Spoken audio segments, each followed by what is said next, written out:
5 interesting facts about snails. Fact number 1, snails అనేవి మన ప్రపంచంలో చాలా పురాతనమైన జీవులు. దాదాపు 600 మిలియన్ సంవత్సరాల నుంచి కూడా ఇవి ఉన్నాయి. అండ్ ఫ్యాక్ట్ నెంబర్ 2, ఈ స్పీసెస్లోనే దాదాపు 60,000 రకాల స్నేల్స్ అనేవి ఉన్నాయి.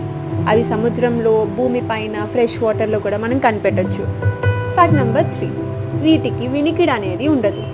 అంటే ఇవి ఆహారాన్ని వెతుక్కోవడం కానీ, లేకపోతే శత్రువుల్ని డిటెక్ట్ చేయడం కానీ, వీటికి ఉన్న కీమో రిసెప్టర్స్ని యూజ్ చేసుకొని కనిపెడతాయి. ఫ్యాక్ట్ నెంబర్ 4, ఇది కొంచెం ఫన్నీగా ఉంటుంది. మనం ఒక స్నేల్ని చూసి అది మేలా లేకపోతే ఫీమేల్ అని అంత ఈజీగా మనం కనిపెట్టలేం, ఎందుకంటే అవి చూడడానికి ఒకేలా ఉంటాయి కాబట్టి. 5th ఇంట్రెస్టింగ్ ఫ్యాక్ట్ చాలా ఆశ్చర్యంగా ఉంటుంది. ఇంత చిన్న జీవిలో దాదాపు 12,000 టీత్ ఉంటాయంట. చాలా ఇంట్రెస్టింగ్ ఫ్యాక్ట్ కదా ఇది. ఎస్, 12,000 టీత్ ఇంత చిన్న జీవిలో.